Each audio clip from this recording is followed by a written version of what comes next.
Before you play Hytale, these are 25 facts that you should know before starting your new world.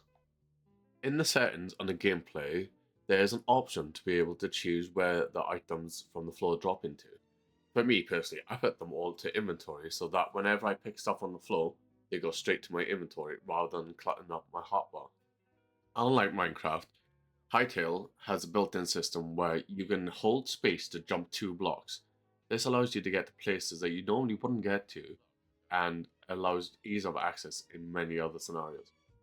Hytale also has a built-in mantling system, so if you pair this with Fact 1 of jumping up 2 blocks, you can climb up to 3 blocks in height, where you can place blocks 2 heights above you and climb on top of them to get up cliffs faster. With some weapons, you are able to do a lunged attack. You can actually use these lunge attacks to get to higher heights that you normally wouldn't be able to reach to also, like this clip. Some weapons, like the sword and daggers, actually take you a bit further than other ones, so I'd recommend using those to get around faster in your playthrough. Early game, before you get any tools, the best way to get wood is by digging underneath them. When you break the block that the tree is resting on, that whole tree collapses, giving you all of the wood and sticks. There are a few movement techs that you guys should know about before you get started as well.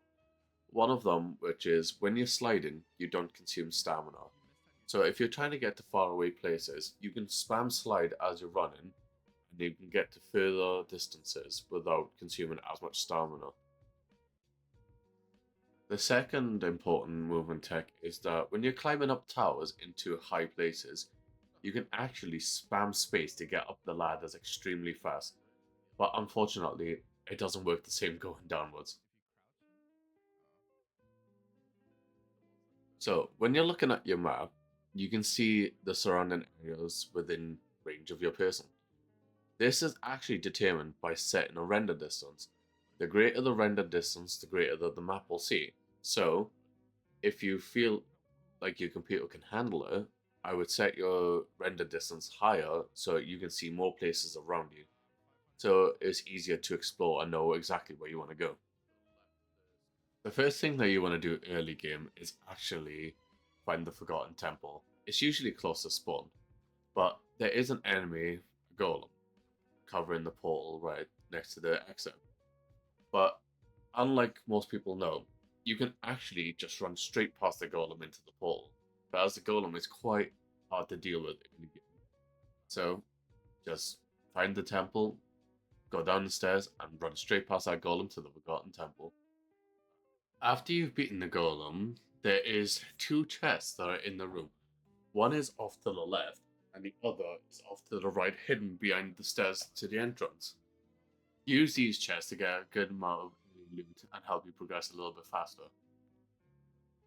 There are a different variety of chests in this game, 2 that I've seen so far. You have the normal chest, and then you have the high roll gold chest, as you can see in this clip here. The gold high roll chests tend to have way better loot, and they can actually progress you a little bit faster. They can have rare items such as cobalt, adamantite, or even just thorium plus tools. It will help you in the early game so much. So if you see these chests, make sure you pick them up. Once you're in the Forgotten City, you have to interact with the statue at the back. This unlocks the memory system within the game. What this means is, when you run past certain mobs or animals, it will add them to your memories. Once you've got a certain amount of memories, you can dump them back into the statue. And this is used as a leveling system where a certain amount of memories will unlock certain crafting. So if you want to craft the backpack upgrade, you need to get 100 memories. That is one example. This leads me on to my next fact, which is that when you're in this area, you can instantly unlock the first upgrade by just running around. You'll encounter more than enough friendly mobs and new creatures to be able to go back to that statue, record those memories, and get those first upgrades done, ready to start your adventure. The next thing to know is that you can actually only hold up to a maximum of 48 memories. Anything that you see more than 48 will not be counted. So you need to make sure that you head back to the Forgotten Temple every time you get the 48 memories so that you can maximize your chances of seeing new mobs and recording them for new upgrades. For getting started early game, I would 100% recommend the daggers as the best early game weapon. As when you use your charge attack, you can actually leap forward, and if you hit the target, you leap back, which creates distance for you to do this process over and over again, as you can see in the clips. In my opinion, this is the best form of combat early game because it's safe and it does a lot of damage. I'm not sure how end game weapons work, as I have not got as far as that, but yeah, I would recommend the daggers if you can get them. If you do decide to use a weapon other than the daggers or the sword, and you prefer a two-handed heavy weapon, it is to be noted that when you do use the heavy attack, you are capped at a small sensitivity, so you are unable to look around as much as the other weapons, so you cannot turn as you are using them. When playing in the early game, make sure you kill as many of the mobs and animals around as much as possible, as you are going to need these materials to then use for upgrades later. I didn't know this personally at first, but it is a good idea just to kill everything and anything you see up until the point where you start crafting new materials. Most notably, you want to be keeping a lot of the hide and a lot of the linen scrap that you get from the early game mobs, because you're going to need a lot of these to upgrade your workbenches later on. There is more than just one workbench, there are multiple. There are one for normal tools, there's one for armor, there's one for weapons, and so on and so on. But make sure, unlike what I did, you keep these materials to use for later. This next one is quite easy to miss. Some of you might know, some of you might not. But the hide that you get from the mobs, whether it's light, medium, or heavy, to convert it into leather to use for your upgrades or to use for your tools, you need to add it to a tanning rack. It's a long process, so I recommend doing this whenever you are taking time to set up for the next adventure. Another thing to help with the early game is to know that all of the vegetables that you cook and all of the meat that you cook as well in the campfire will all blend into the same pile. So this will help you declutter your inventory early on, as all of those early game mobs you're killing for the hide and meat and materials, you can just cook all of their meat and get it all into one stack. It should be noted that when you eat food or whenever you use a potion, you get a buff in the bottom left next to your hotbar offhand slot. This shows how long you're going to be regenerating health or stamina for during this period of time. So when you do consume a piece of food, it's best to consume one piece and then wait for this timer to run out before consuming another.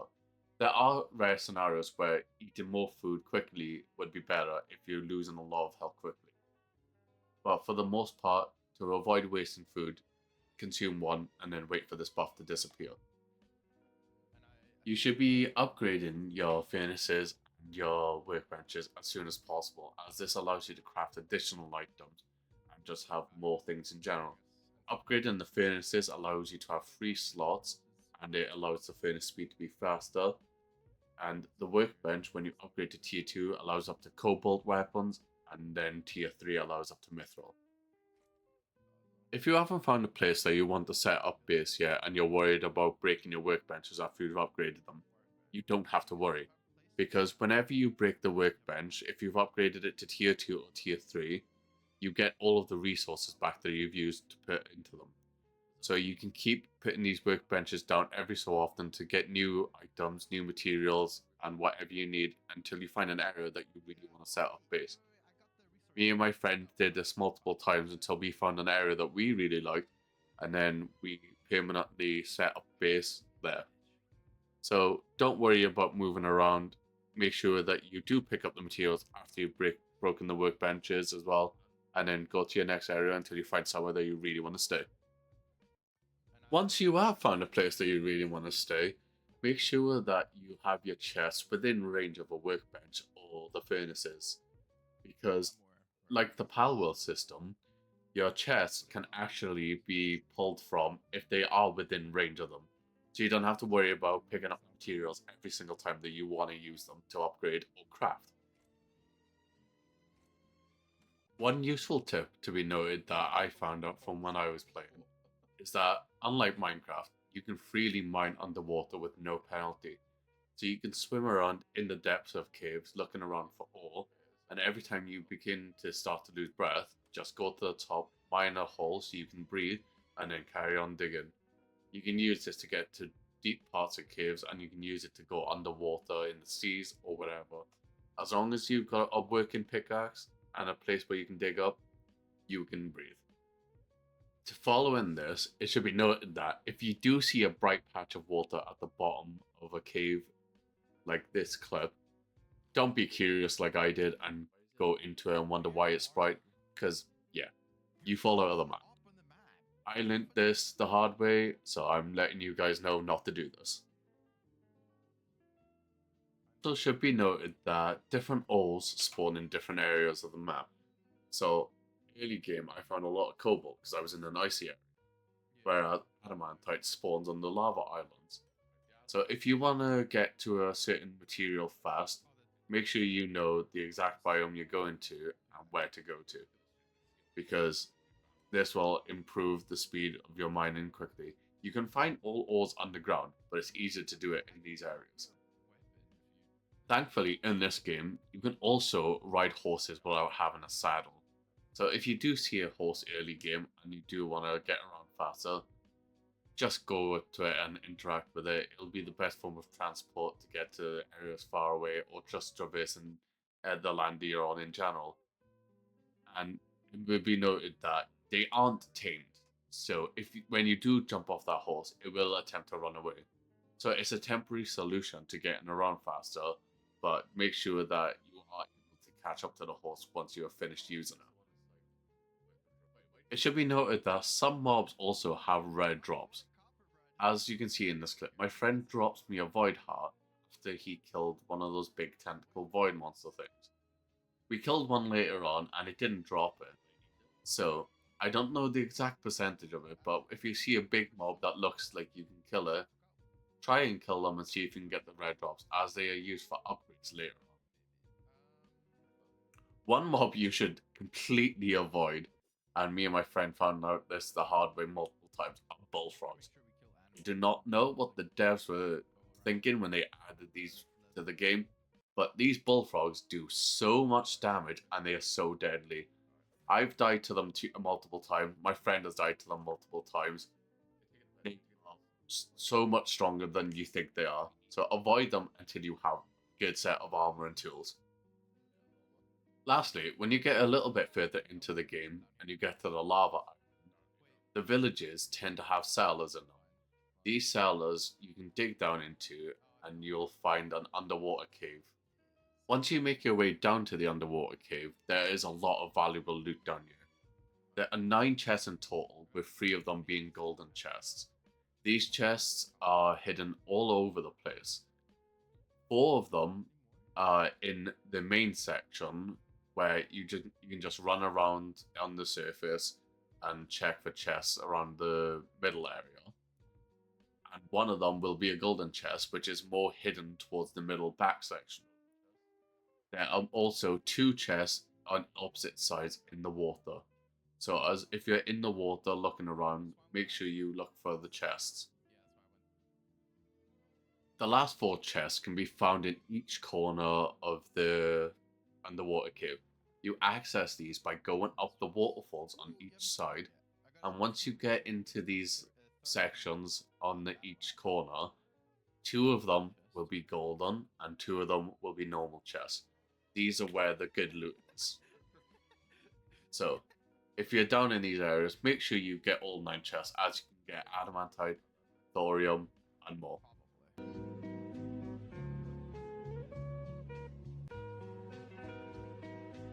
This is only a bonus clip for now, as it's only early access, so it'll probably get patched out.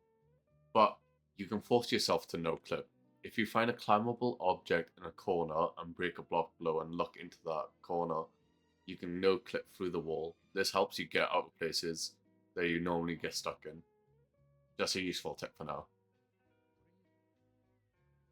For any of you people out there that like anime or like JJK, you can make your character look almost exactly like Gojo. My friend has done that. It's actually crazy how accurate it is. But yeah, that's the last final bonus clip for you.